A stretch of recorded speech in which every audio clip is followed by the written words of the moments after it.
Ce soir, Explo débarque en Argentine. Pour moi, c'est le pays de toutes les différences, le carrefour de toutes les cultures. Nous ont rejoint à bord d'Explo parce qu'ils sont deux, Xavier Gomer et Camille Grossetête. L'une ne connaît pas encore l'Argentine, mais l'autre connaît bien ce territoire. Xavier, est-ce qu'on peut dire que c'est une terre patchwork ou est-ce qu'il ne faut pas dire plutôt et plus précisément que c'est une terre refuge, l'Argentine? Alors c'est une terre refuge, effectivement, comme l'ont été les États-Unis, une terre d'immigration, puisqu'elle a vu arriver sur son sol les Espagnols, les Italiens, les Français, les Anglais. Effectivement, c'est une nation patchwork, mais qui a su vraiment intégrer ces cultures pour n'en faire qu'une. Et on peut dire vraiment qu'il y a une vraie identité argentine, en fait, une vraie culture argentine qu'on ne retrouve pas forcément au Chili ou au Pérou, qui ont aussi leur propre identité. Mais c'est vrai que l'Argentine, avec une immigration européenne, a su constituer sa propre culture, et très très fort justement. Camille, vous partez dans quelques jours pour l'Argentine. Ce sera le début d'un tour du monde de 7 mois. Pourquoi commencer par l'Argentine? Qu'est-ce qui vous attire dans ce pays? L'Argentine me fait toujours rêver avec sa diversité de paysages. Il y a beaucoup d'endroits encore reculés avec peu de personnes qui y habitent. Et j'ai l'impression que dans ces endroits, la main de l'homme n'a pas encore laissé trop de traces. Je parle du désert d'Atacama ou la Patagonie. Et c'est des endroits qui me tentent beaucoup. Xavier, vous avez l'air d'accord. Est-ce qu'il n'y a pas des pièges quelquefois parce qu'il y a une diversité telle qu'on passerait des années là-bas, non? Alors, je ne veux pas battre en brèche le mythe de la Patagonie, mais la Patagonie, en fait, elle est habitée sur toute sa superficie. La seule, on va dire, la seule spécificité, c'est qu'en fait, elle est cadastrée. Donc, les propriétés sont de la taille d'un département, hein, grosso modo. Mais elle est habitée. Mais effectivement, on a l'impression de n'y croiser personne, et c'est vrai qu'on n'y croise personne. D'accord, on parle des paysages, de la force de la nature, mais il ne faut pas passer à côté des villes non plus. Comme on le disait, il y a une vraie culture en Argentine. Et la ville a su intégrer, que ce soit Mendoza, que ce soit Buenos Aires, que ce soit Salta, chacune a sa propre identité. Et il y a une vraie ambiance, il y a une vraie vie, et il y a une vraie latinité avec tout cet ensemble de cultures à l'intérieur de l'Argentine. Et ce périple en Argentine, Xavier, qu'est-ce que ça a déclenché en vous? En fait, l'Argentine faisait partie des pays que j'ai visités en tour du monde. Et en fait, j'ai eu une histoire d'amour avec le pays et dans le pays, sans en dire trop. Et c'est pour ça, justement, que j'ai... en fait, les valeurs de l'Argentine m'ont tout de suite interpellé.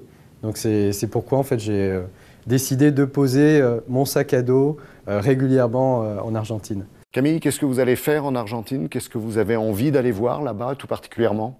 L'objectif, c'est de rencontrer les gens. Si je pars faire le tour du monde, c'est bien sûr pour découvrir des nouveaux paysages, mais c'est surtout pour aller rencontrer des gens et des gens qui ont une culture, des occupations différentes des miennes. Donc ce que je veux, c'est sortir de la bulle dans laquelle j'ai grandi et essayer de comprendre un petit peu mieux le monde qui m'entoure. Donc oui, ça passe par des rencontres et aller voir les gens chez eux.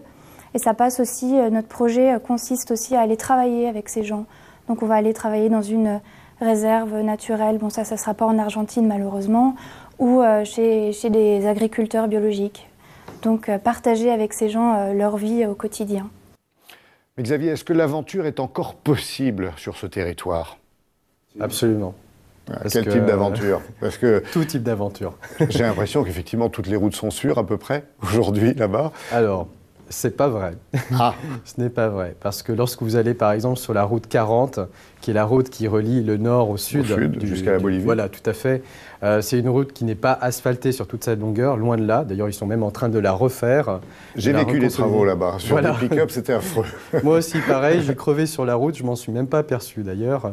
Non, on peut vraiment vivre l'aventure parce que l'Argentine reste synonyme en fait de grands espaces. C'est pas un Far West, c'est un Far South. Mais c'est vrai, l'Argentine est peu peuplée par rapport à sa superficie. Il y a à peu près 40 millions d'habitants pour 4 ou 3 millions et demi de kilomètres carrés. Donc on peut dire que c'est un désert en fait l'Argentine. Si ce n'est que voilà, il y a Buenos Aires qui concentre 30% de la population et le reste, ce sont des villes qui sont éparpillées. Par exemple, en Patagonie, vous avez 200 km en moyenne, 200-250 km entre deux habitats, enfin entre deux pueblos, entre deux villes. Oui, je me souviens effectivement en Patagonie que parfois, eh bien, les stations-service n'étaient pas alimentées, donc il faut faire assez attention, effectivement. J'ai fait l'expérience, j'ai loué effectivement un véhicule, j'ai acheté une pelle, 2 planches et j'avais un bidon d'essence en réserve. Sinon, j'aurais pu Et tomber tout en a servi. Oui. Quel est le coin que vous préférez, Xavier, de l'Argentine? Allez. Alors, moi, j'ai eu un coup de cœur surtout pour le nord-ouest argentin. Donc vers les Andes. Voilà, j'adore la Patagonie, mais c'est vrai, voilà, le côté andin, parce qu'il reste quand même une culture andine en Argentine, même si elle n'a rien à voir avec ce qu'on peut trouver au Pérou, au Chili ou en Bolivie, où la Bolivie est certainement plus authentique, mais il y a quand même une vraie culture andine dans le nord-ouest argentin, et surtout ce sont ces grandes étendues désertiques, ces volcans, ces salars, ces déserts de sel, ces lagunes d'altitude, moi qui me réjouissent. Et je me sens en fait vraiment connecté quand je vais là-bas. Et est-ce que dans la préparation de votre voyage, Camille, vous avez tenu compte de ces peuples andins, de ces communautés indiennes qui sont en lutte en Argentine pour des questions de territoire, par exemple? Oui. Ben, j'ai vu le documentaire récemment qui parlait justement de cette partie du désert d'Atacama avec tous les peuples qui ont des soucis vis-à-vis de l'exploitation du lithium, notamment ce genre de choses, la bataille pour leurs terres, oui. C'est des choses que j'ai envie de, peut-être pas d'aborder avec eux, mais que j'ai envie de comprendre en allant sur place. Oui, des problèmes bien vivants, même au sud, vers la Patagonie, quand on arrive par là. Avec la population mapuche, effectivement. Merci à tous les deux, bon voyage, bon tour du monde. Revenez vite nous apporter d'autres témoignages sur l'Argentine et d'autres terres lointaines, bien sûr. Xavier, c'est vrai que vous, si on a besoin de se renseigner sur l'Argentine, on sait où vous trouver. Merci pour ce témoignage. Merci d'avoir suivi les aventuriers d'Explo. Belle soirée à toutes et à tous sur France O et à la semaine prochaine sur d'autres routes vers d'autres horizons.